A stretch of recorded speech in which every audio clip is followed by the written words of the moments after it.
Hey guys, tonight we're stepping barefoot onto warm, ancient stone. The air is thick with steam, but not unpleasant. It's like walking into a dream where everything smells faintly of lemons, wet marble, and history. You're in the heart of an Ottoman hammam where the etiquette is centuries old and surprisingly calming, if a little bizarre by modern standards. You might start to relax. You might even forget your phone exists. But beware. If you mess up the towel folding ritual, you probably won't survive this. So, before you get comfortable, take a moment to like the video and subscribe. But only if you genuinely enjoy what I do here. And hey, drop a comment with your location and the local time. It's always cool to see where you're tuning in from. Now, dim the lights, maybe turn on a fan for that soft background hum, and let's ease into tonight's journey together. You trudge through the shadowy lanes of an Ottoman city and then, like a mirage, the hammam appears. It doesn't shout, it glows.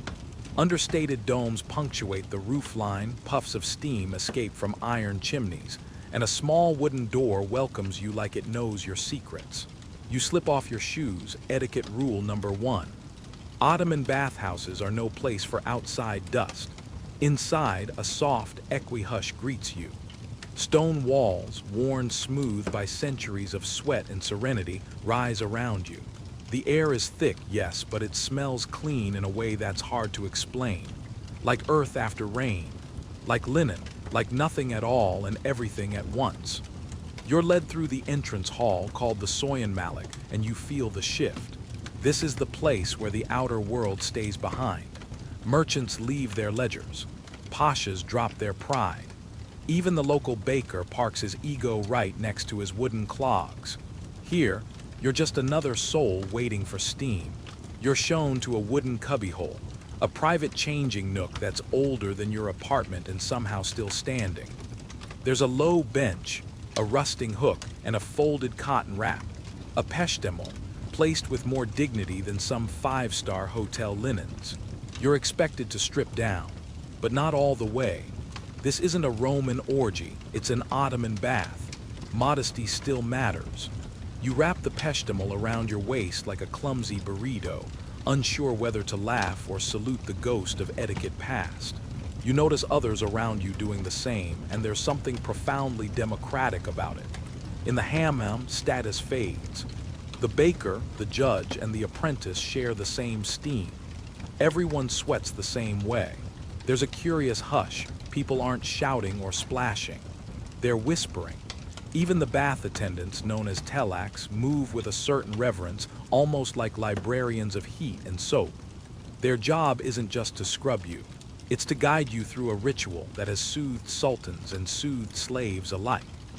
Historians still argue whether Ottoman bathhouses originated purely from Roman influences or evolved independently from Central Asian tent cultures. But what's certain is they took on a life of their own, right down to the emotional choreography of entering one. The next door swings open and heat floods your skin. The iliklik or warm room hugs you like a humid dream. It's not sauna hot. It's not firewood-fueled agony. It's gentle, almost grandmotherly, like being tucked under a quilt woven from mist. You pad forward, sandals slapping wet stone. Your footsteps echo, and you suddenly feel very aware of your limbs. You pass niches where people sit and meditate, their eyes closed, their skin slick with serenity. One man is humming. Another is quietly pouring water from a copper bowl over his shoulder, again and again, like he's rinsing regret. Quirk alert. Some old hammams were rumored to employ cats, not for cuteness, but because their calm behavior was believed to test the peace of the bath. If a cat curled up inside, the vibe was considered perfect. You don't see one today, but honestly, the energy's feline approved. You arrive in the central hall, the hararet, the hot room. This is the nucleus, the soul of the hammam. It's a hexagonal marvel of stone, steam, and light. Above you, the dome is punctured with glass circles that let sunlight in like drops of honey. The walls sweat. The floor sweats. You sweat.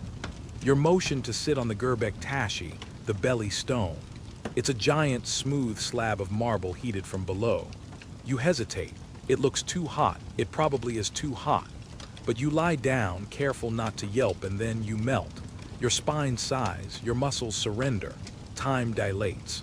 You start to understand why hammams weren't just for hygiene. They were for healing. Ottoman doctors often prescribed hammam visits for everything from melancholy to arthritis. Heat was therapy, and the rituals had a rhythm that calmed the body even when the mind refused. No phones, no clocks, just the sound of dripping water and your own breathing slowing down. This is the prelude. No scrubbing yet, no drama. Just the feeling of being somewhere sacred, slippery, and slightly ridiculous in your towel cocoon. And here's the part you didn't expect. You feel small, but in a good way. Like a grain of rice in a very clean stew. The bathhouse is ancient, but it's not judging you.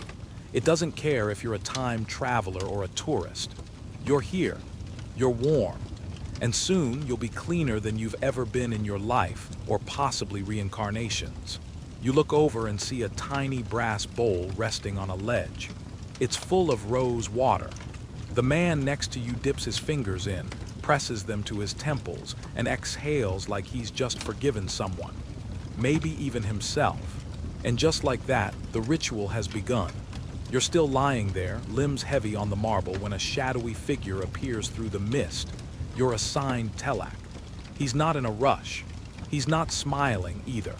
But there's a peaceful professionalism in his movements that says, "Don't worry. I've done this more times than your ancestors bathed." He offers a nod, no words, then gestures toward a side alcove. This is your moment. You gather the peshtimal tighter around your waist and stand, only slightly disoriented by the sudden absence of gravity hugging you to the stone. You shuffle after him, across the damp floor into a quieter, more intimate bathing corner. This part is important. This is the ritual of undressing with dignity. Not stripping, mind you, that already happened, but learning how to be vulnerably dressed in a world that prefers its modesty wrapped in cotton. The peshtimal isn't just a towel, it's a social contract. You might be half naked, but you're still very much within the bounds of Ottoman decency. And it's got rules. Oh, it's always got rules. Don't let the towel drag. Don't retie it in front of someone. Don't drop it, ever. Unless you want the elderly bath attendant to side-eye you so hard it burns deeper than the marble floor ever could. And heaven forbid you accidentally flash someone. The hammam may tolerate many things, but impolite flashes are not one of them. In a gender-separated society, the hammam was a rare space where vulnerability wasn't just tolerated, it was ritualized. For men, it was often stoic. For women, more festive. Historians still argue whether female hammam days were empowering escapes or just another socially regulated gathering. But the way women decorated their wraps or tied bells to their towels hints at something far more joyful than mere routine. Your telak motions for you to sit on a low stone stool. He brings a bucket of warm water, pours it slowly over your back. You exhale, loudly. It's not just the temperature, it's the surrender. You're not in control here, not entirely. That's weird for modern brains, but it's also oddly comforting. Now the soap appears. Not gel, not body wash. Real, hand-cut bidim sabunu. A pungent laurel oil soap that smells like someone boiled herbs and then whispered secrets into the steam. He works it into a dense lather using a coarse cloth, folds the bubbles like a pastry chef kneading meringue, and then wraps the foamy cloud over your shoulders. And just like that, you're covered in a second peshtimal, one made entirely of bubbles. It's like being frosted by a very serious cake decorator. The process is slow. Every movement, every pour, every slap of water against skin follows a rhythm passed down from generation to generation. The telak doesn't speak. He knows when to scrub, when to wait, when to tilt your chin just so. You're not being washed, you're being honored. In a slippery, soapy sort of way. Fun fact, in some 17th century hammams, the peshtimals were scented with crushed jasmine or lavender petals, woven right into the cotton. If you were lucky enough to be rich or charming or both, your towel might whisper perfume even as it clung damply to your hips. You notice something funny while the telak lathers your arms.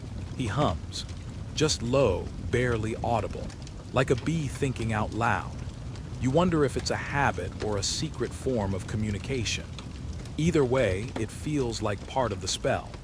Then, just as you're starting to drift into sudsy nirvana, you catch a glimpse of another bath-goer fumbling with his peshtimal. Too loose. It drops an inch too far. The look he receives from a nearby elder would wither plants. You tighten your own wrap reflexively, grateful your towel's tucked like a sacred scroll. The unspoken dress code extends even to movement.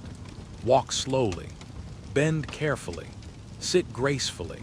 It's like the bath has choreography and you're a new cast member in a soap opera that's been running since 1453. And about that year, 1453, that's when Constantinople fell and the Ottomans claimed it as Istanbul. Hammams were already widespread in Islamic culture, but the conquest transformed the city into a bath lover's paradise. Sultans commissioned bathhouses next to mosques, libraries, even marketplaces. Hygiene became divine. Cleanliness wasn't just next to godliness, it was a requirement for prayer. You had to wash to approach the divine. Your thoughts are interrupted by a surprise splash of cold water to your back. You inhale sharply. The telak raises an eyebrow, clearly amused. It's a test. It always is. Once rinsed, you're handed a second peshtimal, this one dry, woven slightly finer. You stand, shiver lightly, and wrap yourself again, a bit more practiced now. You're no longer a nervous newcomer. You've passed the first level. Another bath-goer walks past, nods at you. You nod back, the simplest exchange, but something in it feels ancient. A quiet acknowledgement of shared ritual, of bodies steamed and souls slightly softened. Some historians claim the Ottomans used hammams to wash away the world, a sort of spiritual reset. Others argue the rituals were less about inner peace and more about disease prevention in a pre-antibiotic empire. Honestly, both explanations make sense when you're half naked, half baked, and wrapped in something that feels more symbolic than functional. A bell chimes softly somewhere beyond the dome. Not a real bell, just a dripping spout echoing into a copper basin. But it feels ceremonial, like the end of a scene in a play. Your telak bows slightly. His part is done for now. You're motioned back to the Göbek Tashi. You lie down again, this time easier. The stone isn't as shocking. The air is more familiar. The towel stays in place. You feel prepared. And in this quiet moment, as the steam rises and sweat beads along your arms, you realize something odd. Undressing here has made you feel more human. Not exposed, not vulnerable, just present. It's strangely relaxing, this etiquette of modesty. No mirrors, no judging. Just soap, steam, and centuries of repetition saying, you're okay. You close your eyes. You don't remember falling asleep. But here you are, eyelids fluttering open under the soft press of steam. You're still on the Göbek Tashi, that great, warm belly of the bathhouse, and the marble has molded to you like a friend who doesn't mind how sweaty you are. Around you, the quiet murmur of water continues. A steady dripping here, a gurgle there. It's not silent, but it's calm, like nature has been convinced to whisper. Your peshtimal clings to you in a way that suggests modesty has become more spiritual than practical. That's okay. The stone is hot but not scorching, just warm enough to loosen your bones, to melt tension from joints you forgot were tight. You exhale. That breath alone could steam a window. Above you, the dome is a soft gray canopy. You finally notice the small, star-shaped cutouts that let in rays of filtered light. They aren't placed randomly. Oh no. Ottoman architects were masterful in their geometry. These weren't just light holes. They were timekeepers, airflow directors, celestial reminders.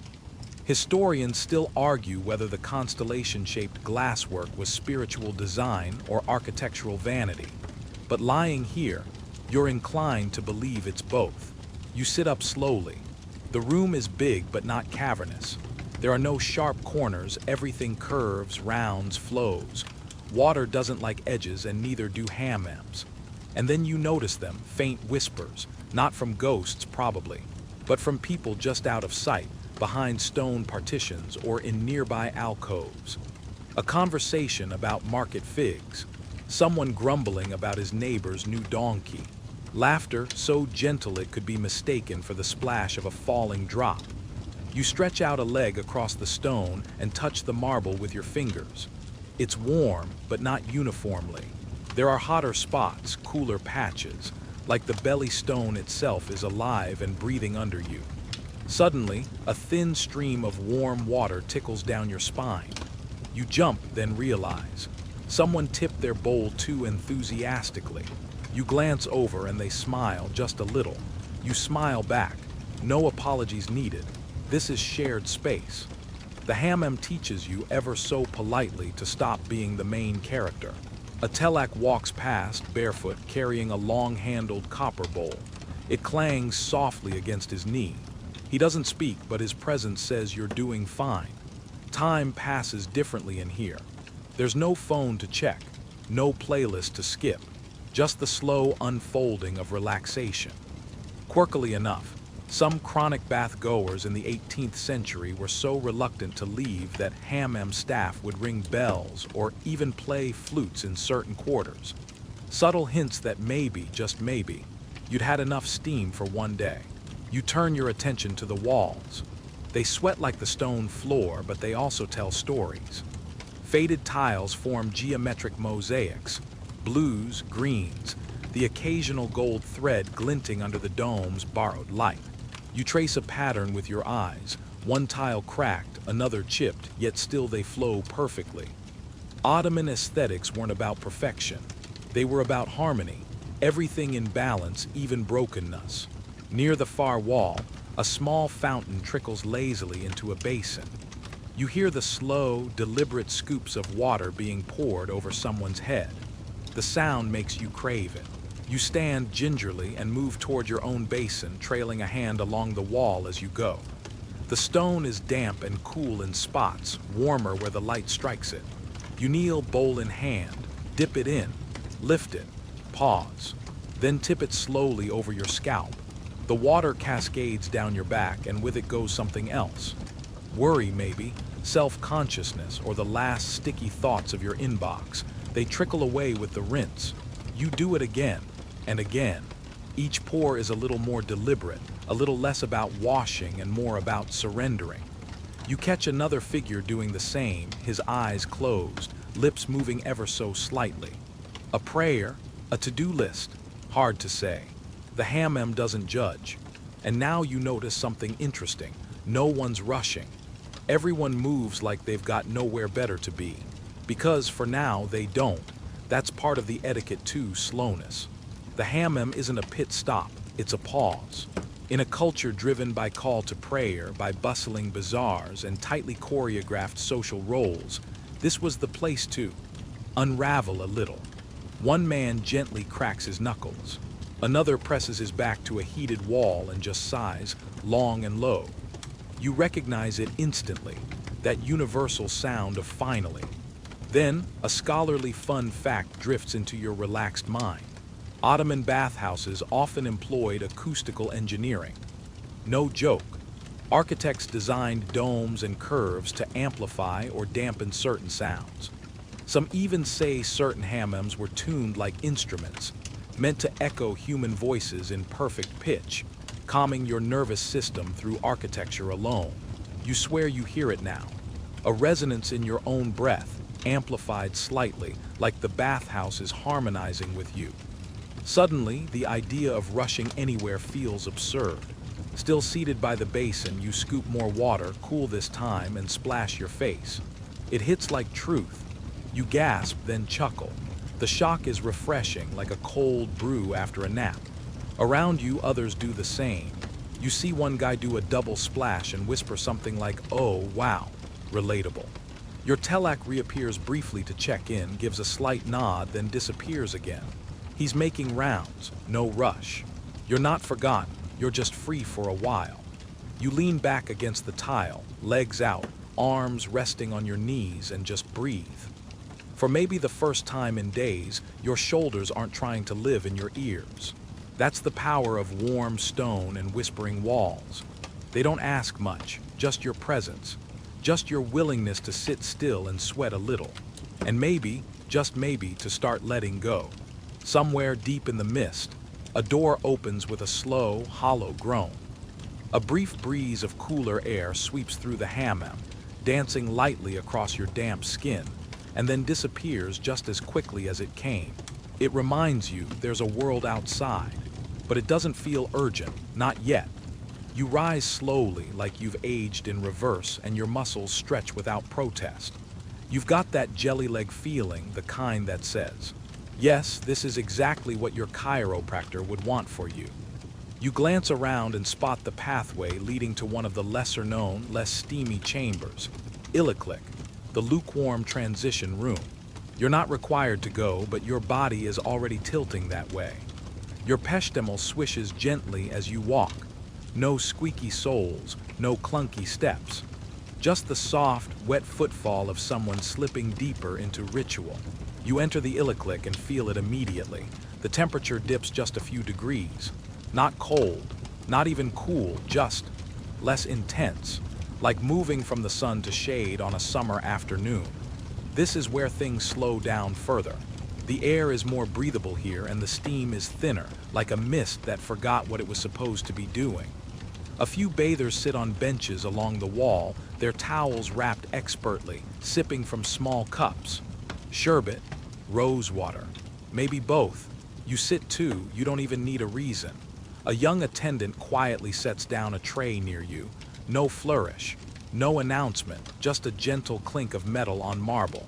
There's a bowl of grapes, some slices of honey-drenched figs, a tiny cup of hot, gritty Turkish coffee, probably made strong enough to wake the dead. You lift it, sip carefully, and instantly feel like your ancestors are nodding in approval. This part of the ritual is more than comfort. It's a recalibration. Ottoman bathhouses weren't just for getting clean. They were community centers, neutral grounds, and social clubs disguised as spa days. Here in the Etiquette, conversations flourished. Deals were brokered. Marriages were hinted at.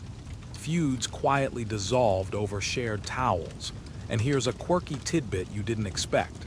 In some districts, matchmaking was orchestrated in hammams, especially women's baths.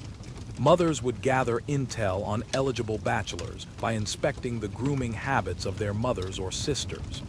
She exfoliates and drinks tamarind juice, a wife with good discipline and taste. The bathhouse was Tinder, but you had to impress someone's auntie. As you sit, your senses start returning. You can smell the faint traces of sandalwood oil, the subtle citrus someone rubbed into their scalp, even the vinegary tang of copper bowls that have held generations of water. No perfumes, no fake florals, just real lived-in scents softened by steam and time. Next to you, two older men sit cross-legged, deep in a game of backgammon. One moves his piece with a thud, looks at you with a smirk, and mutters, "He's losing. Don't let him tell you otherwise." His friend rolls his eyes but says nothing. They both look completely at home, like they've been playing here for 20 years. They probably have. There's no rush to return to the heat. The etiquette of the hammam allows for these slow intermissions. In fact, pushing through the process too quickly is frowned upon. The body needs time to adjust, so you linger. Maybe you pluck a fig from the tray. The honey sticks to your fingers, and you lick it off like it's the most natural thing in the world. Because it is here. Historians still argue whether this deliberate pacing was spiritual conditioning or simple practicality, but it's likely both. Think about it, suddenly plunging from boiling marble to open air. Not smart. Ottoman bathhouses weren't just aesthetically designed, they were medically strategic. Each chamber was part of a gentle temperature ladder, easing you from hot to warm to cool with as little shock to your system as possible. You lean back, resting your head on the stone wall behind you. Someone hums nearby. Not a tune you recognize, but it's soothing, like a lullaby made of steam. You start to lose track of time again. That's a feature, not a bug. Eventually, someone taps your shoulder. It's your telak back again, not impatient, just attentive. He gestures toward another room, one you haven't seen yet. You nod. The journey continues. This next room is the Sagakluck, the cooling room. But don't worry, it's not a plunge pool of icy doom. No freezing buckets or dramatic screams. Just air that's refreshingly mild, where your body can find its way back to neutral. You step inside and the change is immediate. Your skin prickles just slightly, like stepping into morning air after a night under heavy blankets. You find a seat on one of the wooden benches lining the walls, and for a moment you simply sit. That's all. You sit and breathe and realize your breathing has changed. It's slower now, deeper. Less survive the work week and more maybe life isn't so bad. Somewhere in this quietude, you recall a curious little fact. Ottoman hammams were among the earliest places where aromatherapy and light massage were practiced in tandem. Not just pampering, preventative care. Eucalyptus leaves sometimes hung from wooden slats. Citrus peels were boiled in pots to scent the air. And yes, there were early massage oils, like olive oil infused with rose or mint, gently rubbed into skin already softened by heat and steam.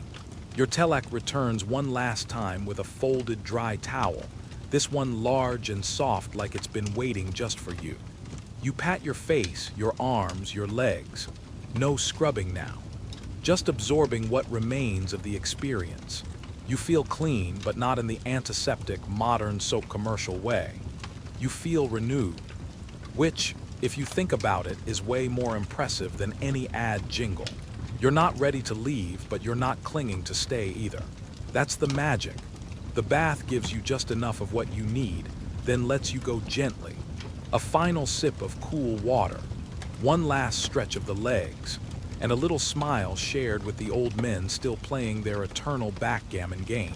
You stand slowly, not rushed, wrapped in the soft cotton of tradition, lighter, looser, like a version of yourself that might actually remember how to breathe tomorrow. You step back into the main corridor, where sunlight slips down the hall like honey on polished marble. The hammam has quieted further, if that's even possible. The laughter has settled into warm echoes.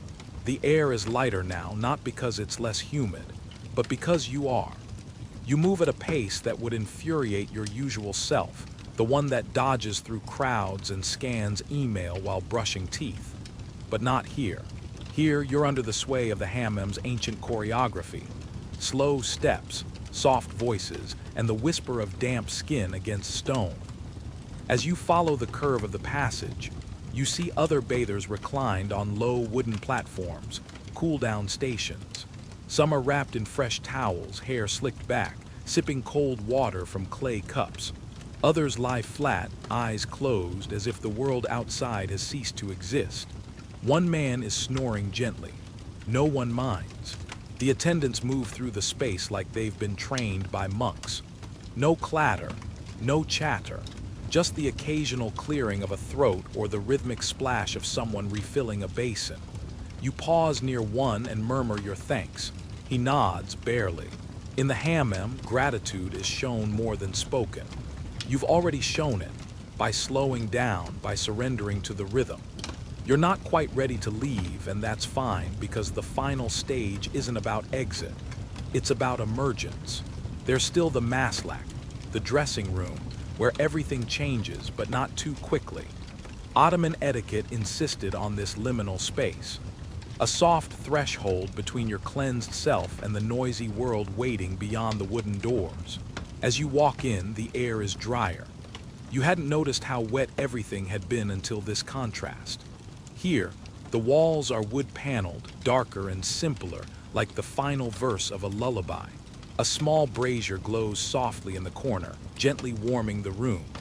You're handed another towel, this one dry and scented with what you swear is lavender, or maybe mint. Hard to tell. Your senses are a little dreamy now. You find a private nook and begin to dress slowly, reverently. Your clothing feels unfamiliar, like someone else's armor. It smells faintly of the outside world, smog, wool, urgency. You pause and hold your shirt for a moment, reluctant to cover the clean version of yourself.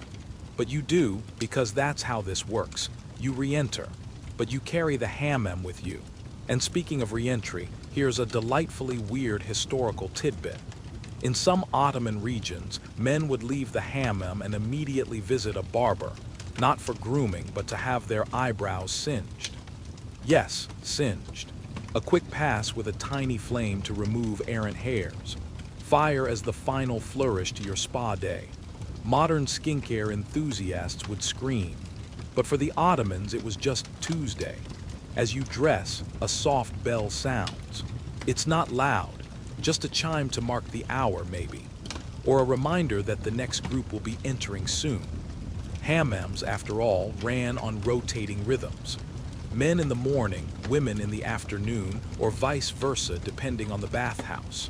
The day divided like a loaf of bread, everyone gets their slice. You finish tying your belt and look at yourself in a small mirror on the wall. Damp hair, flushed cheeks, relaxed eyes. You look like you've just come back from somewhere far away, even though you've barely left the neighborhood. As you exit the maslak, your telak gives a small bow of the head. You return it. No words, just a mutual acknowledgement this was good. This was necessary. Outside, the world returns in layers. First, the sounds, vendors calling out about olives, a donkey braying impatiently, someone negotiating loudly over a carpet price. Then the smells, roasting meat, dust, something vaguely floral that might be jasmine or might be someone's underwhelming perfume. You step into it all calmly, like you've been dipped in serenity and now wear it like a second skin. Historians still argue whether the hammam's long-term health benefits were real or exaggerated, but you don't need a peer-reviewed study to know this much. Your back doesn't hurt, your shoulders are floating, and for once, your brain isn't trying to multitask while you breathe. You stroll down the narrow street that curves gently away from the bathhouse. Cats lounge on windowsills, entirely unimpressed with your transformation. A little boy darts past you, barefoot, laughing wildly. A woman carrying a bundle of herbs smiles as she brushes by. Life goes on, but you're moving through it differently. And here's the thing, you're not the only one. Every single person emerging from that hammam today will carry a small, invisible halo of calm. For a few hours, maybe more, you'll all be slightly better versions of yourselves. And that's the real etiquette, isn't it? The unspoken rule. Don't just take the hammam in. Let it shape how you walk back out. You reach a small bench under a fig tree and sit. The shade is dappled, the breeze light. You close your eyes, not asleep, not awake, just marinated in peace. Maybe later you'll go home. Maybe you'll visit a tea house or read something by candlelight. But right now, you've got nothing to do and nowhere to be. And somehow, that feels revolutionary. You run a hand through your still damp hair and smile. You can still feel the warmth of the gerbek tashi, still smell the ghost of eucalyptus on your skin. You might forget your grocery list or the name of your neighbor's cat. But this you'll remember. Just a bath, they'd say. But not just any bath. A place where etiquette becomes therapy. Where steam softens more than skin. Where even your thoughts get a little exfoliated.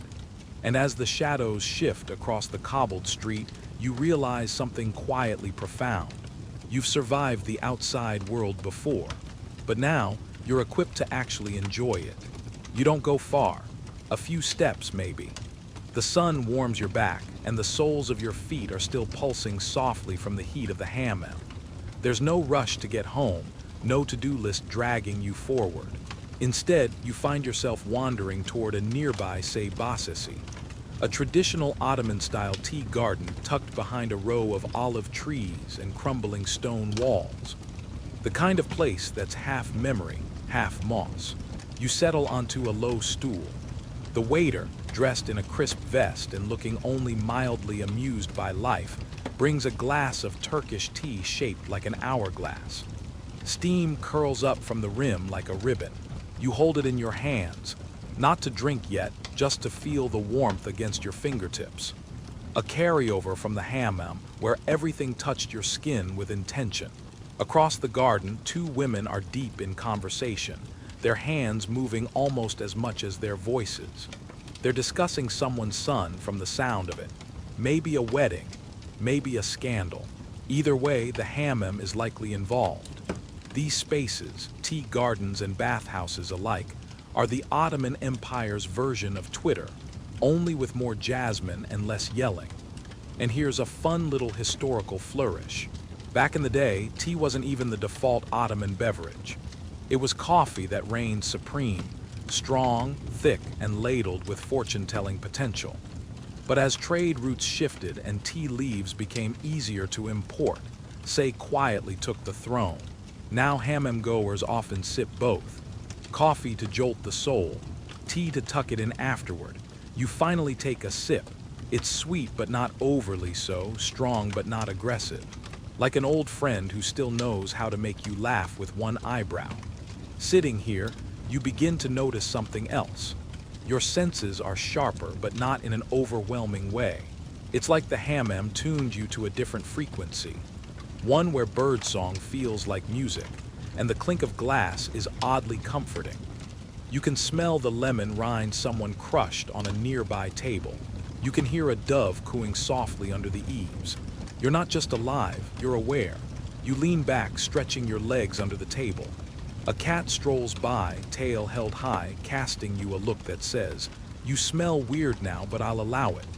You laugh. Out loud, that never happens. And just when you're about to slip into a proper tea-induced trance, a memory floats back. The little wooden tokens from the hammam. You reach into your pocket and yes, they're still there.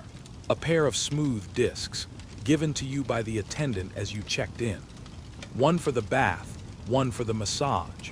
Like little coins from a realm where currency smells like rose water and your only transaction is relax deeply.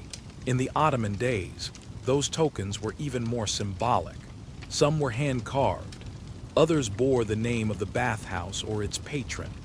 They were passed between generations, tucked into family boxes, sometimes even offered as part of a marriage dowry, like a promise. Yes, I come from people who value self-care. Historians still argue whether those bath tokens were primarily functional or ritualistic. Some say they were just accounting tools. Others swear they held deeper cultural significance, marking rites of passage like adolescence or mourning. Either way, you're holding one now, and it feels heavier than it should, like it's absorbed centuries of sighs and steam. You set the token down on the table and watch the sunlight catch the wood grain. It's beautiful in its simplicity, a tiny, tangible reminder that you stepped outside of time for a while and survived. Behind you, someone starts playing an oud. The notes float lazily through the garden, soft and meandering. They don't demand your attention, they just drift into it. You picture the hammam's Gerbek tashi again, glowing under the dome like the heart of some ancient creature. You can almost smell the soap still tucked into your pores. There's an old proverb whispered in Ottoman bathhouses, "Clean skin, clean soul." It sounds quaint, almost too simple, but you're starting to believe it, because it wasn't just your skin that got rinsed today. It was the anxiety lodged between your ribs, the mental to-do lists taped to your brain, the clench in your jaw that's been there since. When? January, childhood. You felt this kind of clarity maybe once or twice before. Maybe on a long beach walk. Maybe after a thunderstorm. Maybe while lying in the grass watching clouds pass like gossip. But here, after the heat and the scrubbing and the minty water, it feels earned. Like your body negotiated for peace, and won. You sip your tea again, this time with both hands. You let the cup rest against your chest for a moment, right over your heart. Silly maybe, but nice. And then you let your eyes close, not to sleep, just to listen. The oud player shifts into something slower, a minor key. It tugs gently at the edge of memory. Maybe a song your grandmother once hummed. Maybe something from a movie you watched with subtitles and too much popcorn. Somewhere in this small corner of the world, beneath olive leaves and sun-warmed stone, you feel it. You are profoundly okay. Eventually, you'll go back to your life, to the errands and the phone that pings too much and the news that makes your jaw tighten again. But not yet, not for a while, because now you know the way back. The hammam isn't a luxury. It's a reset button carved from marble and history. And you, soft-skinned, sun-dappled, tea-sipping you just pressed it. You stand at the edge of the tea garden, lingering. The sun has shifted just enough to throw long shadows across the stone path, dappling the ground like it's been embroidered with light. There's a tug inside you, the kind that means it's time to move, but not rush. You cradle the last of your tea, now lukewarm and perfect for sipping lazily, as your feet carry you toward the market square. The street is waking up in a new way. Afternoon has taken hold, and the pace is equal parts leisure and low-level hustle. Shopkeepers are restocking displays. Vendors roll carts laden with simmet, those sesame-speckled bread rings that crunch delightfully when fresh. You pass a spice stall and the air hits your face like a poem, cinnamon, cumin, dried rose petals, and the sharp kick of sumac. You breathe in and there it is again, that subtle shift in your chest. More space, less noise. It makes sense, really. Ottoman bath etiquette wasn't just about what happened inside the hammam. It was about how you rejoined the world after. Reintroduction, they'd call it today. Back then, it was just good manners. You pass a group of boys kicking a ball made of tightly bundled rags. One of them misfires and the ball lands by your foot. You return it with an awkward but satisfying flick. They cheer like you've scored a goal in the World Cup. You grin and nod, already slipping back into the current of the day, but gentler now, like you're walking on sponge cake instead of cobblestones. As you stroll, you think about the people who shared the hammam with you. That elderly man with the careful steps. The mother trying to convince her daughter that the steam wouldn't melt her. The couple who clearly came for the massage, but stayed for the moment of pure silence that followed. You didn't speak to any of them, but there's a bond now, invisible but undeniable. And speaking of silent bonds, here's a gloriously strange Ottoman quirk. In some larger bathhouses, there was a designated quiet zone, not for meditation, but for singing. Yes, singing. A small chamber where patrons would belt out folk songs or improvised rhymes, encouraged by the perfect acoustics of domed ceilings and wet walls. It wasn't just tolerated, it was considered part of the therapeutic process. After all, if you're clean, why not let your voice be, too? You turn down a quieter street and spot one of those tucked-away antique shops that smells like thyme and candle smoke. Inside, the shelves overflow with items that seem more sentimental than valuable. Faded mirrors, hand-painted bowls, lace fans, and bundles of old letters tied in silk ribbon. You run your fingers over a cracked tile painted with tulips and curlicue script. Ottoman florals, obsessively stylized, absurdly beautiful. Historians still argue whether tulips were simply a design motif or carried deeper political symbolism during the Ottoman tulip era in the early 1700s. Some say it was a time of art, peace, and gardens. Others insist it was the empire's version of buying NFTs, florals everywhere, then financial chaos. Either way, tulips ended up on towels, walls, ceramics, and yes, in hammams. You pick up a small copper bowl. It's pitted and worn smooth at the rim. You imagine someone using it to scoop water over their shoulders years ago. Decades, maybe. They dip it into a basin, lift it high, and let it cascade over their head with a gasp. The same action you performed earlier, only in a different century. You don't buy the bowl. Instead, you place it gently back on the shelf and thank it under your breath, like a weird little ritual. The shopkeeper gives you a knowing smile, the kind that says, "You've just been to the hammam, haven't you?" It shows you keep walking. The street curves, revealing an old fountain trickling in the center of a small plaza. A few pigeons splash at its base like they, too, just left the bathhouse and need to extend the spa vibes a little longer. You sit on the stone ledge and watch them. One tries to puff its chest proudly, slips, and falls into the water with an undignified splash. You chuckle softly. A man walking past catches your eye and shrugs as if to say, "Birds, right?" It's a moment. Small, perfect. Your hand drifts to your wrist, where faint marks from the key's mitt still linger, tiny exfoliation trails that feel like braille for your skin. You rub your thumb over them absent-mindedly. It's hard not to. They feel like proof, like you've been gently carved out of marble and sent back into the world with a new texture. There's an ease to your posture now. Your shoulders sit lower. Your neck no longer cranes forward like you're perpetually asking a question. Even your breath feels different, less like survival, more like celebration. It strikes you that Ottoman etiquette wasn't built for show. It wasn't designed to impress outsiders or score etiquette points. It was embedded into daily life like thread into silk. You didn't perform it, you lived it. The hammam was just one thread in a much larger weave. Tea gardens, street fountains, shared bread. Even the way shoes were lined up outside mosques and homes, pointing away from sacred spaces. You stand again, lighter somehow. As you do, a breeze flutters through the alley, carrying the scent of warm stone and figs.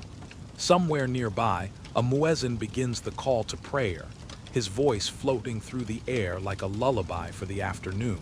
You don't understand every word, but the cadence is familiar. You let it wash over you. You're clean, yes, but more than that. You're calibrated. The muezzin's call fades behind you like a lullaby you weren't quite ready to stop hearing.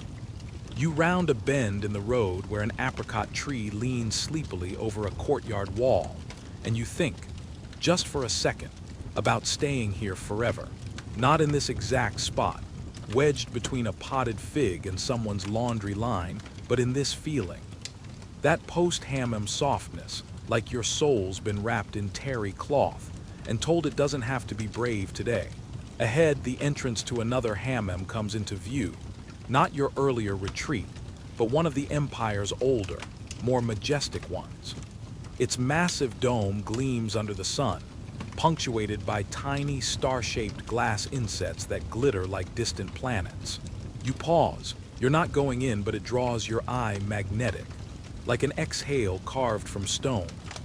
Outside, there's a tiny wooden kiosk selling bundles of lavender, bunches of mint, and bars of handmade soap stacked like edible little bricks. You pick one up, olive oil and bay leaf, the kind once used by janissaries and grand viziers alike. It smells like humility and expensive secrets. The vendor, an old woman with a scarf tied snug around her chin, leans forward conspiratorially. "This one's good for dreaming," she says, tapping the bar with one crooked finger. You don't ask how she knows. You just add it to your pocket next to the bath tokens. And here's a curious detail buried deep in Ottoman tradition. Certain soaps were only used on specific days. Mondays for rose, Fridays for musk. A superstition, maybe. A sensory calendar, definitely. Some historians even argue that this practice wasn't just aromatic preference. It reflected deeper rhythms of the week, the alignment of scent and spirit. You keep walking. A pair of boys run past you with towels slung over their shoulders, damp curls clinging to their temples. They're laughing, half shouting in that unfiltered way kids do when their energy outruns their bodies. One drops a slipper and doubles back to retrieve it without missing a beat. You can tell they've just come from the hammam.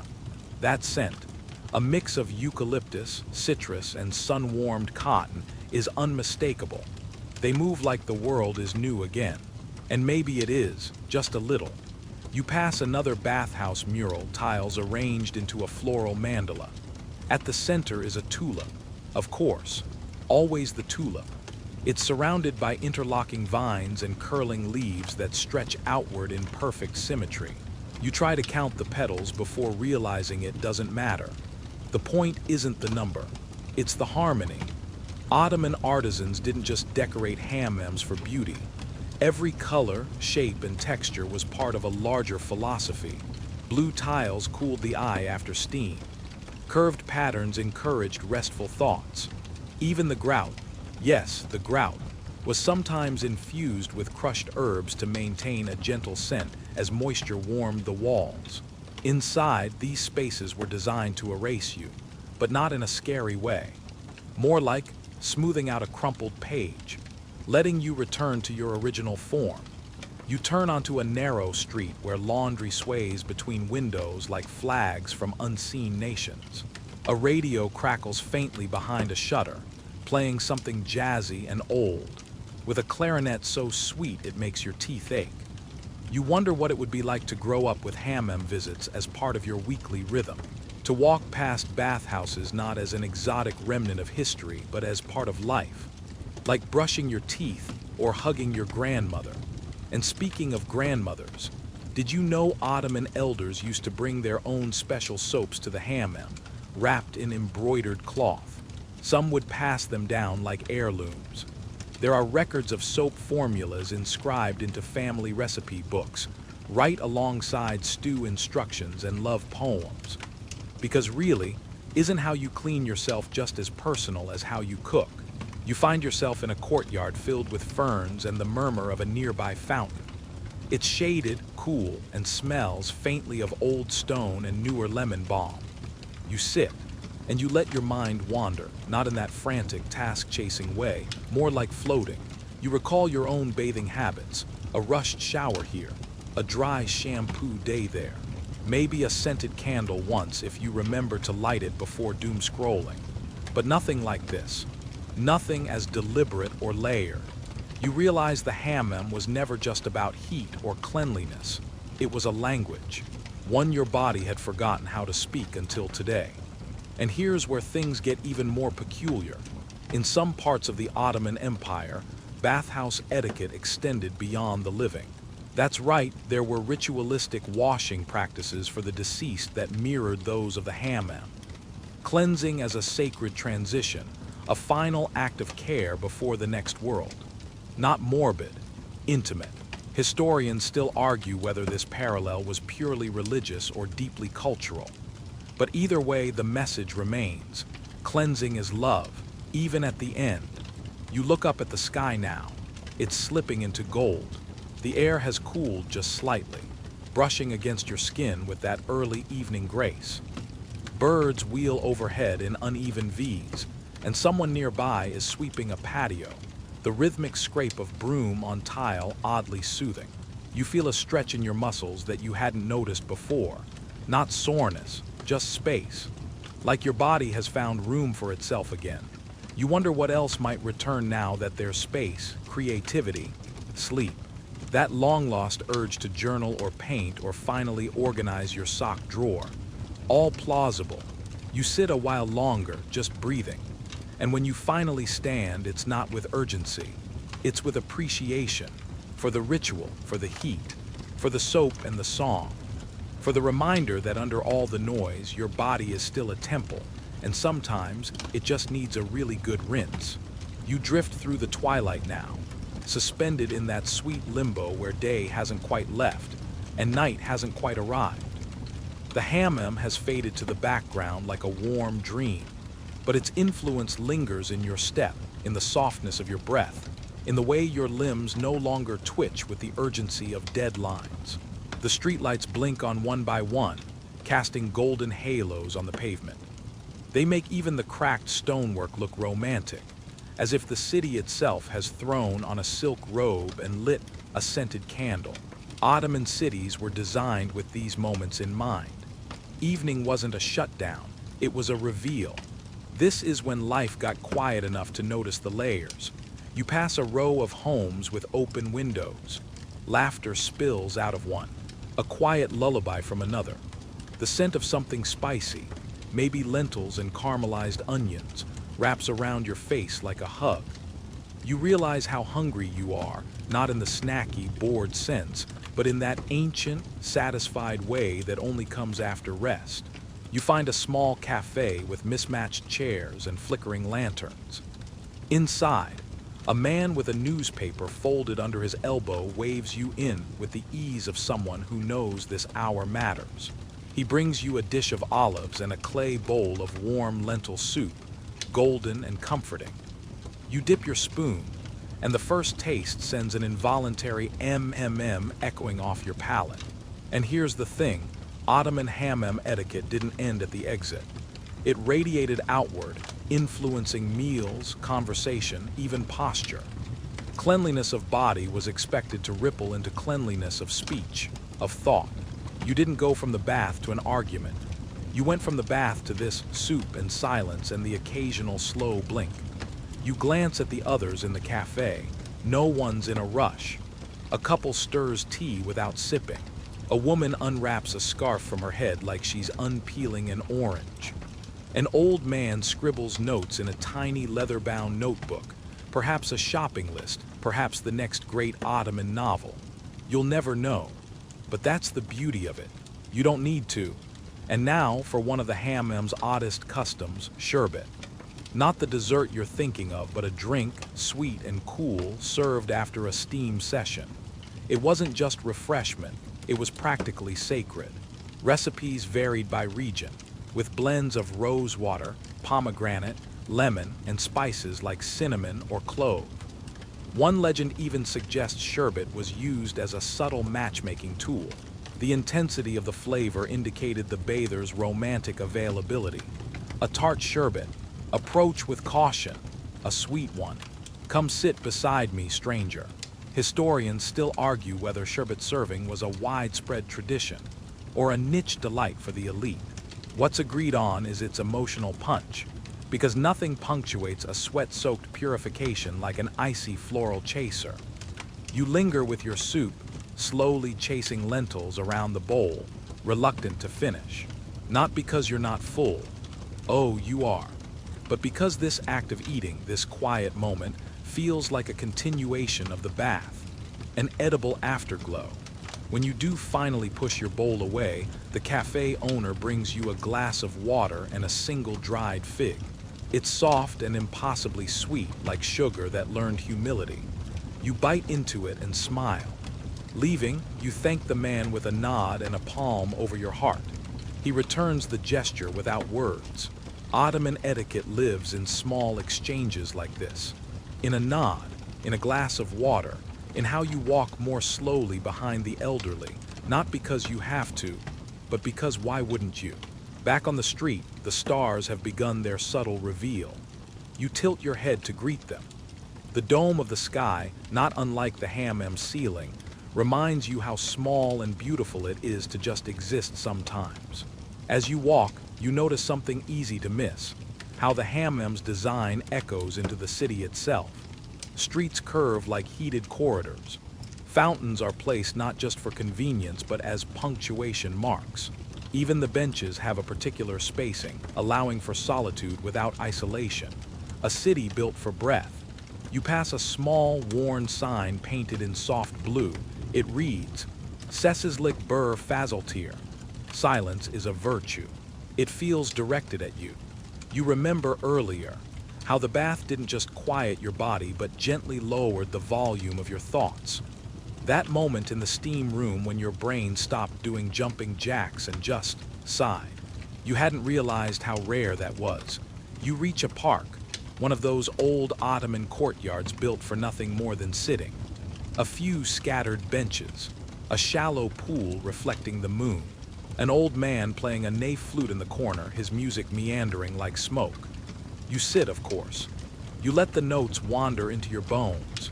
The ney has that curious sound, soft and aching, like someone whispering secrets into a hollow reed. It was once used in Sufi ceremonies to mirror the breath of the divine. You don't need to understand every nuance to feel it vibrating in your chest. And if you're wondering, yes, hammams had a spiritual dimension too. Some were built beside techs or dervish lodges. The act of washing became part of devotional practice. To cleanse the body was to prepare the soul. There's even debate over whether certain purification rituals inspired Sufi spinning. Heat and dizziness and divine presence all tangled together in a whirl. Historians still debate whether that connection was symbolic or literal. You don't care. Right now, it feels real enough. The night has deepened around you. The stars are brighter now. You think about your own rituals, how you rush, delay, compress. But not tonight. Tonight, you stretch time. You let it breathe. You walked the line between ancient and ordinary and found a little peace waiting at the threshold. You press your palm to your chest again, like the cafe man, like the hammam porter, like the old lady with the lavender soap. It's become your thank you now. You rise and walk again. You make your way along the cobbled streets with no particular destination. Just a quiet curiosity, and that bathhouse calm trailing behind you like steam from a half-cooled tile. Every step feels like a continuation of the ritual, even though your feet have long dried and your towels been traded for evening clothes. The city has fully settled into its night rhythm.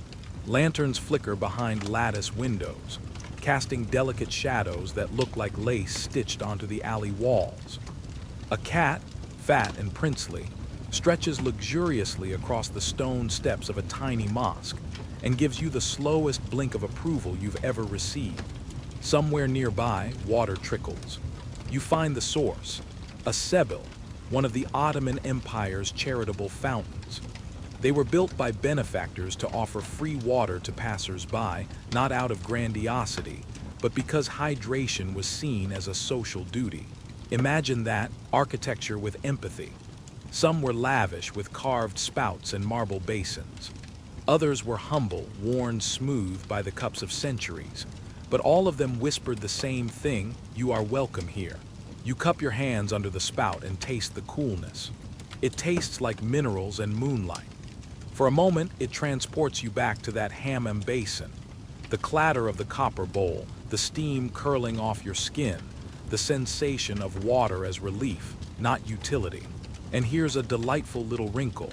Some sebils were staffed. Yes, imagine being a full-time water pourer. These attendants didn't just hand over cups. They chatted, shared stories, kept an eye on the neighborhood. They were like hydration therapists. Historians still argue whether their role was ceremonial or practical, but either way, they were a fixture of Ottoman public life. Because community didn't just mean proximity, it meant presence. You keep walking. A breeze rises and moves through the trees above, carrying a medley of scents: jasmine, roasted chestnuts, maybe even lingering sandalwood from someone's recent bath. It's not overwhelming. It's a whispered reminder that the world is layered and soft if you move slowly enough to notice. You approach another hammam, not to enter, but to admire. This one's closed for the night, its great wooden doors bolted with brass hardware that gleams like a secret. But outside, there's a stone bench built into the wall, as if the architect anticipated exactly this moment. A weary traveler, a full moon, and nowhere urgent to be. You sit, and while the stones are cool, your body still carries the warmth of the day, the heat that reached all the way into your muscles and said, "Relax, you don't need to earn this breath." You tilt your head and take in the facade. There's a tiny inscription carved above the door. You don't speak Ottoman Turkish, but you know enough to recognize the word for clean and the word for grace. Seems fitting. It reminds you of something else. One hammam custom that rarely gets talked about: the art of conversation. Bathhouses weren't just silent places of solitude. They were buzzing, laughing, echoing chambers of community. Women exchanged family gossip while rubbing pomegranate peels on their skin. Men discussed politics, trade, and the occasional football prediction. Yes, even in the later years of the empire.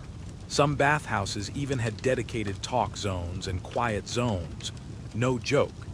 It's like the original open office floor plan, but with more scrubbing mitts and fewer passive-aggressive emails. But there was an unspoken rule, always. Don't bring bad energy into the steam. If you had a quarrel, you left it at the threshold. The bath was for renewal, not resentment. Your mood, like your towel, had to be freshly laundered. And now you're sitting here, heart light, limbs loose, wondering what it would be like if modern cities took notes. What if every gym had a poetry bench? What if every subway ride ended with sherbet and a nap? A voice interrupts your reverie. An older man sits down beside you, not too close. He nods once. You nod back. No words exchanged, but the silence feels shared. After a moment, he opens a small tin of almonds and offers you a few. You take them. They're lightly salted and strangely perfect. This is how Ottoman hospitality lingers, not just in buildings or recipes or forgotten inscriptions, but in small gestures. A fig, a bench, a handful of almonds shared with a stranger who needed a quiet place to sit. You chew slowly, counting the crunches. The world seems to have reduced itself to the simple mechanics of breath and bite.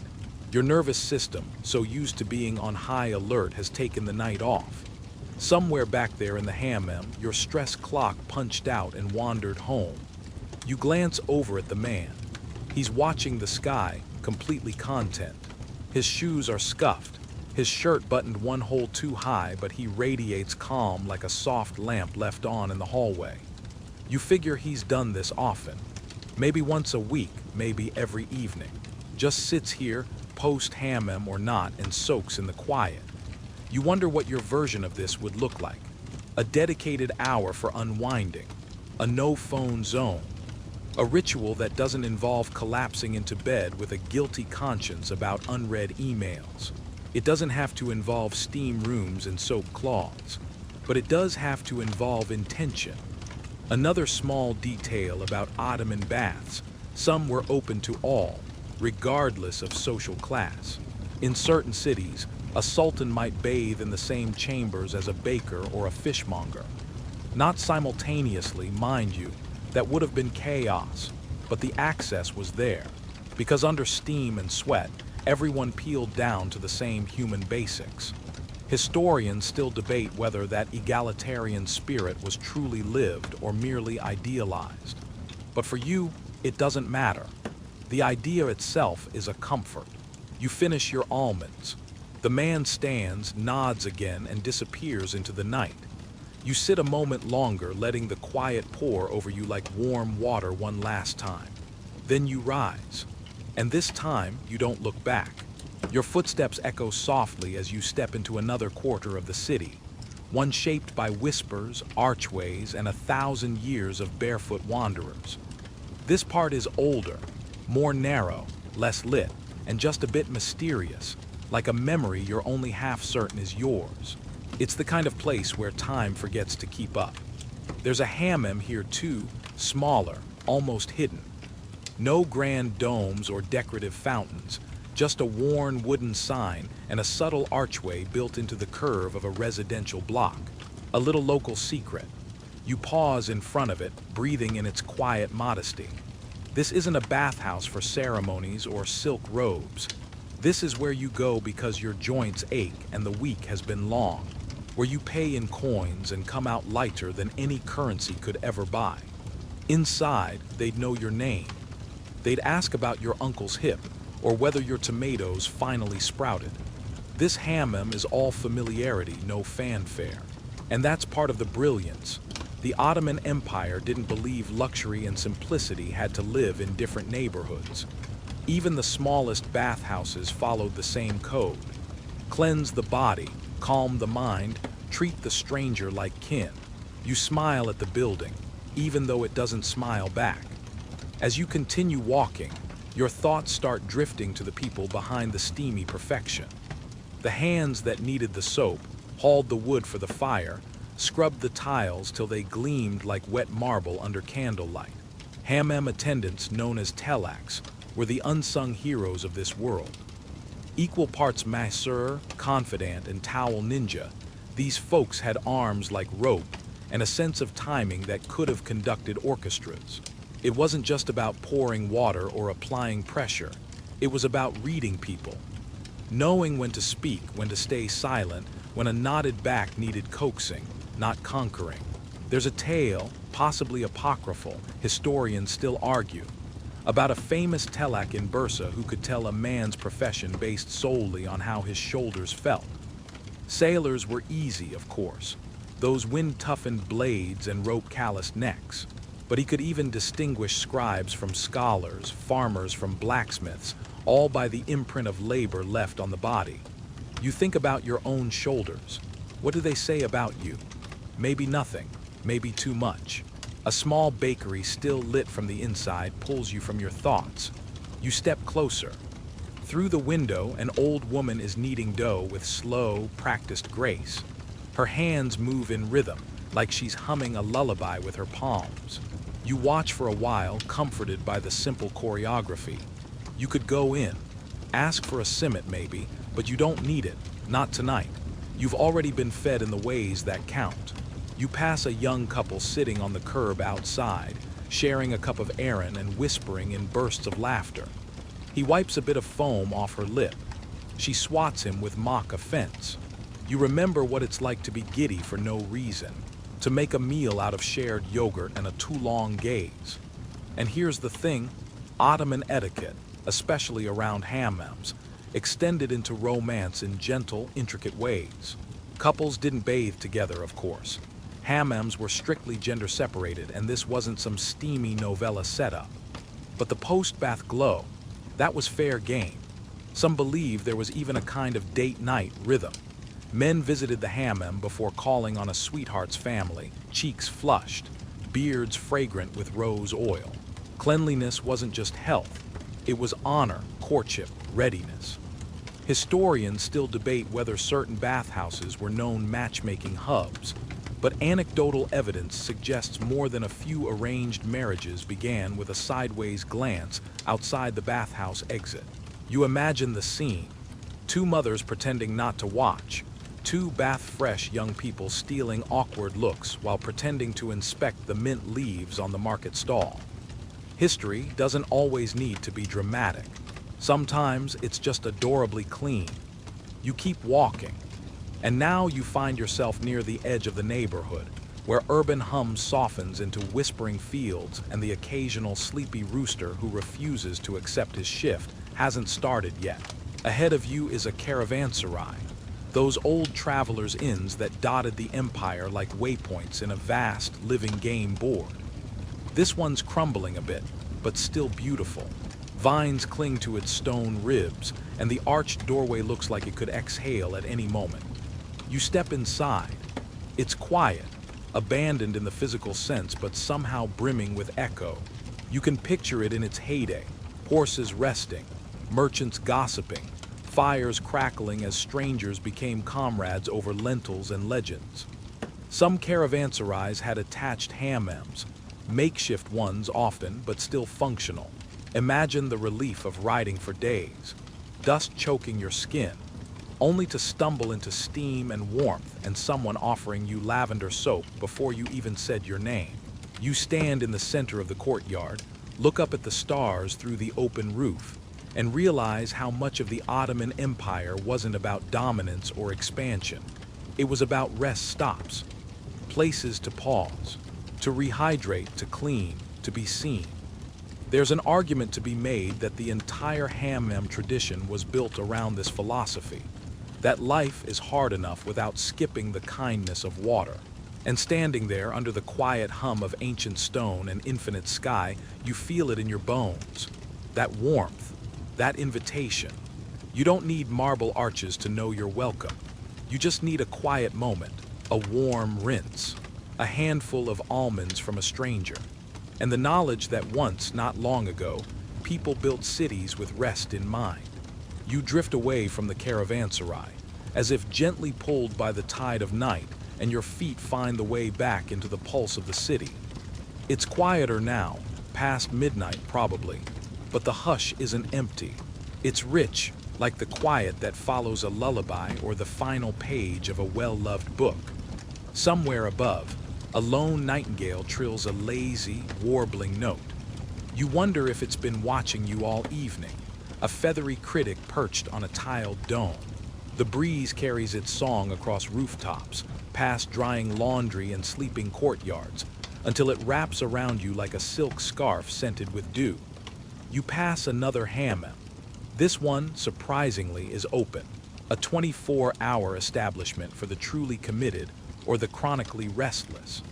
The flickering glow of lanterns through its high windows makes the rising steam inside look like the ghost of a story unraveling. A few bathers sit outside, drying their hair and sipping from tiny porcelain cups. They don't speak. They don't need to. Their bodies are already telling each other everything. I'm tired. I'm clean. I'm softer than I was before. You pause, tempted to go in again. But your muscles protest. They've already melted. Thank you very much, and besides, you're starting to sense the other kind of bathhouse ritual, the post-hammam afterglow. That serene, elastic quiet when every part of you is humming, but none of it needs noise. You wander on. A set of small stone steps brings you to a neighborhood well. You're not thirsty, but you peer inside anyway, because that's just what people do with wells. A habit older than memory. They look, even when they don't need. Inside, you see only your reflection, blurred and deep. Nearby, a boy dozes in a rickety chair, probably the night watch for his family's corner store. His head is tilted at a perfect angle, mouth slightly open, like he's trying to catch dreams like raindrops. You tiptoe past, careful not to wake him. The Ottomans valued hospitality, yes, but they also revered sleep. And right now, his is the most sacred nap in the empire. Here's a strange little fact for you. Some hammams used to offer special post-bath sleeping rooms. Yes, you could steam, soak, scrub, and then drift off on a firm mattress under a soft cotton sheet, your pores still sighing. It wasn't just indulgence. It was wellness before wellness became a billion-dollar buzzword. Historians still argue whether this practice began for health reasons, or because someone clever realized people were way too relaxed to walk home. Either way, it stuck. The boundaries between hygiene, rest, and joy were beautifully blurred. No one ever accused the Ottomans of rushing bedtime. You duck into a side alley, mostly out of curiosity. It smells faintly of fresh herbs. Somebody must have spilled a sack of mint earlier. There's also a lingering sweetness, like orange blossoms or honeycomb. Then you see it, a little door propped open by a broom, revealing a tiny kitchen where a woman is stirring something thick in a copper pot. Sherbet, probably. Ottoman sherbet was no modern ice cream affair. It was a cool, fruit-infused drink served after baths, during festivals, or really whenever someone needed a reason to smile. Pomegranate, tamarind, rose, lemon, each flavor telling its own seasonal story. In wealthier homes, sherbet was served in hand-painted glasses with gilded rims. In more modest corners of the empire, you drink it from a shared ladle or chipped mug, and it'd taste just as divine. No matter how you received it, the message was clear. You've made it through the fire and the steam, and now you may sip. You close your eyes and pretend to taste it. A rush of tart cherry, a tickle of rose water, a sweetness that catches in your throat just enough to make you pause. That's the thing about Ottoman etiquette. It was full of those pauses. Not dramatic, not performative. Just tiny, deliberate slowdowns tucked into everything. Bathing, drinking, even greeting someone on the street. It all had rhythm. There was even etiquette around how you received water in a hammam. You didn't just snatch the bowl or splash around like a golden retriever on vacation. You accepted the water from your attendant with both hands, poured slowly, and let it trace the lines of your body like it was writing a poem in liquid. Imagine that the next time you're sprinting through a cold shower on a Monday morning, you step out of the alley and into a small plaza ringed with low stone walls. In the center, a few stray chairs huddle around an unlit brazier. A young man tunes a stringed instrument, maybe a saz or oud, and begins to play, not for anyone in particular, just to soften the air. His melody is gentle and wide like the hammam itself, full of invitation, never insistence. You sit on one of the empty chairs. He nods, you nod. That's the extent of the contract. He plays, you listen. The bathhouse glow may have faded from your skin, but it's alive in your bones now, humming along with each string. You catch yourself exhaling too audibly, and he smiles. It's the kind of smile that says, yeah, I've been there. The steam does that to people. And now, as you listen, you think about how the hammam has been many things: a place of hygiene, a place of gossip, a place of quiet ritual and controlled chaos. It's been a stage for politics and poetry, for exfoliation and enlightenment. It's been holy, and it's been hilariously human. You've shared space with scholars, peasants, merchants, and ghosts. You felt scrubbed clean not just in skin, but in spirit. You've discovered that a copper bowl in the right context can feel like a sacrament. And tonight, under this Ottoman sky, you've learned something surprisingly hard to come by in modern life. You don't always need a purpose to be somewhere. You just need presence. And sometimes presence is as simple as being still and listening to the quiet after the steam. The music fades behind you as you wander deeper into the sleeping city. By now, your skin has that loose, effortless warmth, like it's forgotten how to hold tension. Every sound feels a little more golden, like the nighttime itself has started whispering in hammam tones. You pass an arched gateway. Beyond it, a garden, not manicured or princely, but the kind that grows from generations of quiet tending. A couple of fig trees lean into one another like old friends, and you spot the outline of a water basin under a veil of moonlight. The Ottomans loved gardens. They weren't just for beauty, they were metaphors for balance, still water, gentle symmetry, a reminder that even empires should know when to slow down and bloom softly. There's something else Ottoman gardens were good for: cooling off after a hammam session. You'd emerge, fresh from your final rinse, wrap yourself in clean linens, and step barefoot into a shaded courtyard. The stones under your feet would still be warm, but the air would carry jasmine and breeze and the distant sound of call to prayer. And here, you finally feel it, why hammam etiquette mattered so much. It wasn't just about bodily cleanliness. It was about harmony, with your surroundings, with others, with yourself. Ottoman hammams weren't wild, chaotic free-for-alls. There were rules, rhythms, expectations. You bathed clockwise. You sat in designated heat levels based on how long you'd been there. You didn't just dump water, you offered it. You didn't scream across the marble, you spoke low and close. Noise had its place, so did silence. Even how you entered mattered. You took off your shoes before stepping into the hammam's antechamber, a gesture so simple yet so layered. It said, "I leave the outside world behind. I come here as one among many." You remember something you overheard earlier in the evening, an older man telling a tourist, "In the hammam, we are all equal under steam." He was only half joking. That was the quiet revolution of it all. In a society thick with status and hierarchy, the hammam was a leveler. A nobleman and a blacksmith might sit shoulder to shoulder in their towels, sighing at the same temperature. A scholar's back and a baker's belly might be scrubbed by the same telak, with the same thorough care. Of course, the elite had their private baths. Pashas and sultanas didn't always mingle with merchants, but even then, the etiquette remained. The sequence of rooms, the method of pouring, the flow of warm to hot to rinse, it was preserved. It bound everyone to the same ancient script.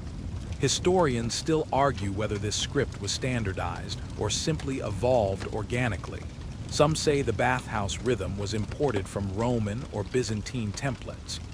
Others insist the Ottomans made it uniquely their own, layering Persian poetry with Islamic ablution practices, until the whole thing shimmered like a glass of rose sherbet in sunlight. Whatever the truth, it worked. You can feel it even now, long after your own scrub and soak have passed. A narrow footbridge takes you over a sleepy canal. The water's surface reflects a broken constellation of hanging lanterns, the stars doing their best to keep up. You hear laughter up ahead, soft, feminine, familiar. A trio of women sits cross-legged on the cobblestones, braiding each other's hair by lantern light. Judging by their glowy faces and still damp hair, they've just left the hammam. One hums a lullaby, another yawns mid-giggle. The third raises a finger to her lips in mock scolding. It's late. The hammam may cleanse, but it doesn't excuse insomnia. You smile and move on. It strikes you then how much the hammam wasn't just a place but a story spreader. News traveled there. Jokes were traded. Marriages plotted. Arguments cooled or flared depending on the heat level and number of unfiltered opinions. For women especially, the hammam was often a rare space of relative freedom. You could laugh loudly, unwind your hair, be unapologetically present. Veils were dropped, not just the literal kind. For a few fragrant, steamy hours, you could breathe as a body and not just a role. Of course, etiquette still applied. You respected personal space. You didn't hog the water basin. You didn't splash unless everyone was on board with a splashy moment. And heaven help the woman who gossiped too freely.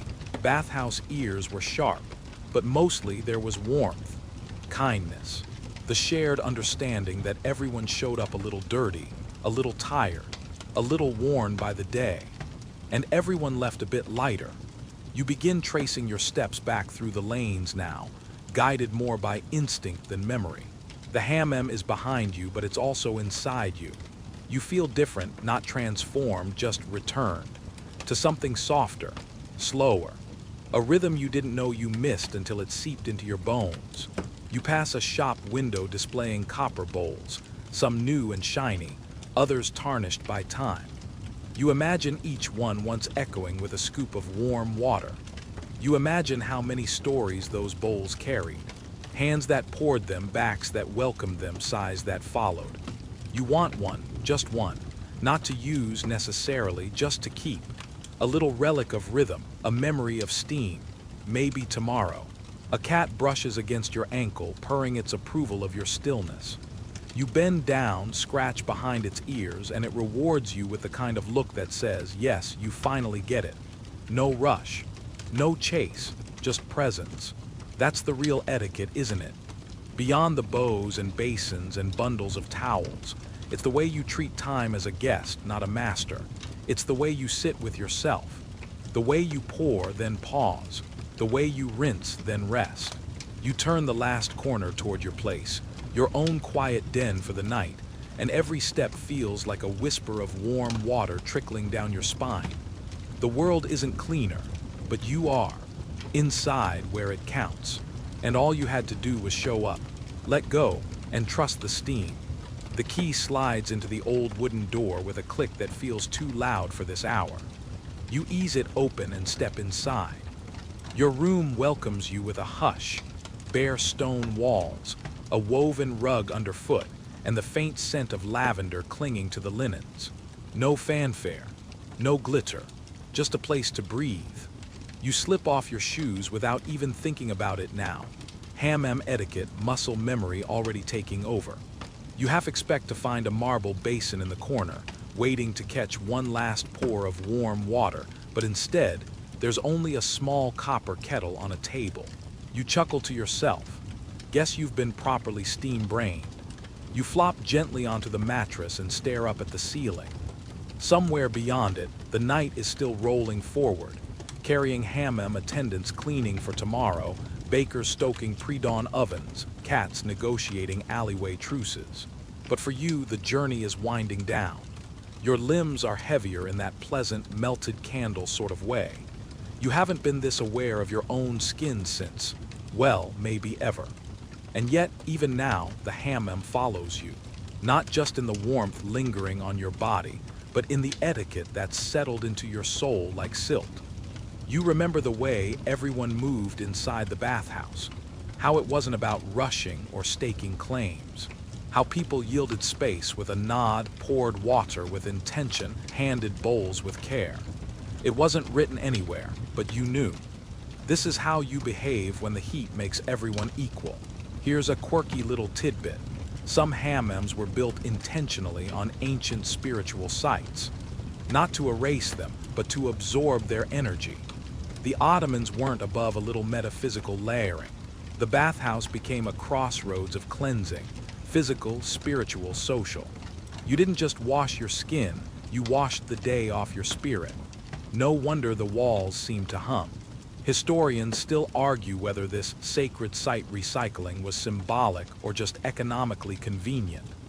But let's be real.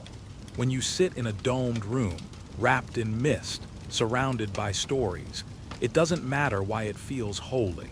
It just does. You exhale through your nose and close your eyes. The silence in your room is different from the silence of the hammam. Here, it's total, private, but somehow less full. You realize you miss the echo of splashing water, the occasional chuckle, the murmurs passed between steam and skin. You miss the hum of shared presence. Even the etiquette had a sound to it, a rhythm. Someone entering, sandals scuffing across warm marble. The wet thud of a towel wrung out. The hiss of the Gerbek tashi, that big, central stone slab as someone shifted position. It was as musical as it was mechanical. And then there were the tools. Oh, the glorious arsenal of pampering. The keys, of course.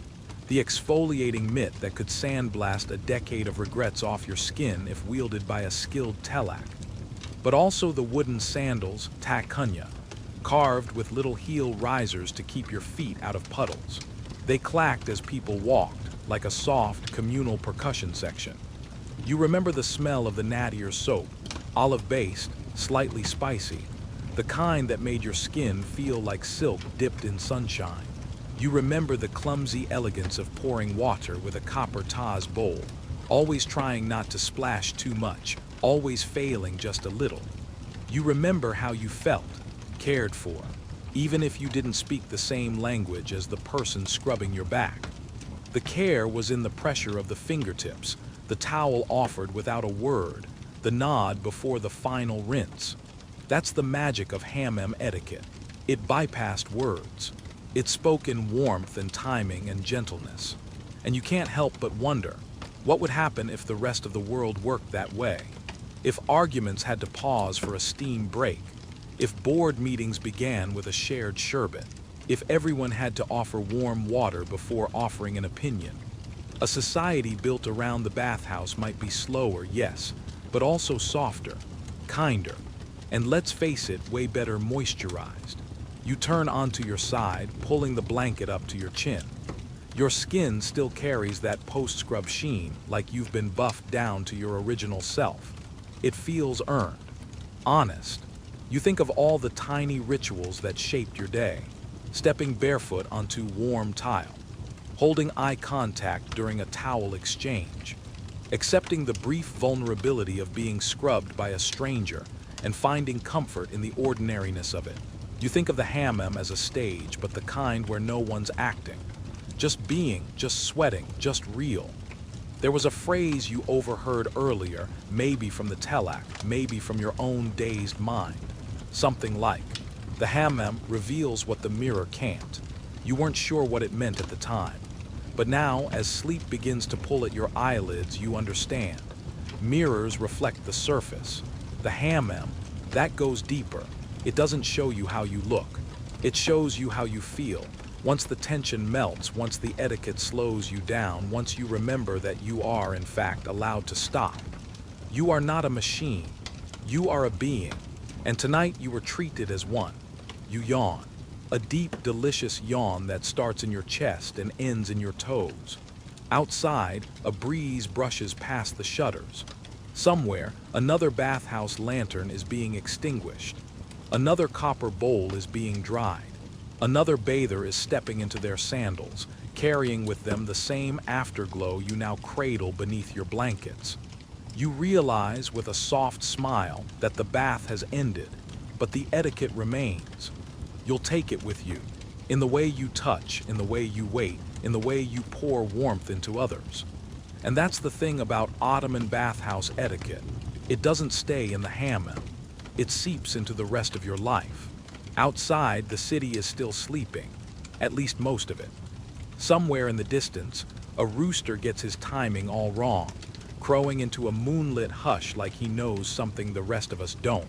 You shift slightly beneath the covers, your limbs loose and languid, your skin tingling faintly where the keys did its work.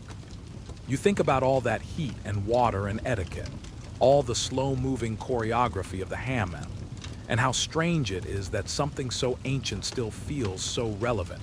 The Ottomans didn't just love their hammams. They structured parts of society around them. Think about it. You could be born, marry, and even be mourned within earshot of a bathhouse. Babies were brought there for their first rinse. Brides bathed with fanfare before their wedding nights, and mourners sometimes came to wash away grief in the familiar arms of steam and ritual. The hammam wasn't a detour from life. It was life, just slower, warmer, dripping. You remember a story told by an old hammam guide earlier today, between pours of tea. He said there was once a bathhouse so beloved by its patrons that, when it was torn down for modern development, people came just to weep over the stones. Not because it was beautiful, though it was, but because that place had held their secrets, sweat, laughter, and awkward towel fumbles for decades. It's easy to laugh at that now, until you remember how the heat in your own hammam softened something in you too. You don't even have the words for it yet, just the feeling. And what is etiquette really, if not an ancient kind of empathy?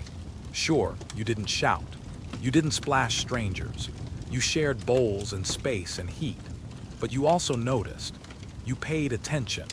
You made room. Historians still debate whether hammam rules evolved to manage large crowds or if they were rooted in older, even pre-Islamic purification rites. Some say it was about sanitation. Others argue it was closer to sacred theater, a rehearsed return to balance. But maybe it was simpler. When people gather to shed their layers, literal and emotional, they need rules to feel safe doing it. And so rules were born. You don't stare. You don't cut in line for the keys. You let others cool down before ramping up the heat. And above all, you leave your pride at the door right next to your shoes. There's something oddly modern about all that. In a world that loves noise and dominance, the Ottoman bathhouse offered a different path. Humility, patience, gentleness. You get what you give. You wait your turn. You help rinse a stranger's shoulders and maybe they help you untangle your day. You smile into the dark, a real smile, sleepy and grateful and maybe just a little prunny, because tonight wasn't about history, not really. It was about texture, ritual, the quiet rebellion of softness in a world of speed. It was about how steam can carry 1,000 years of human care across time and leave it dripping gently into your lap. You think about the copper bowl again. Maybe you'll go back tomorrow and buy one. Not because you need it, but because it might remind you, on rushed mornings or harsh days, of the version of you who slowed down, scrubbed off the noise, and poured warm water over your own shoulders like it was the most sacred act in the world. You stretch slowly, deliciously like a cat in a sunbeam and let out one last exhale. Everything's quieter now.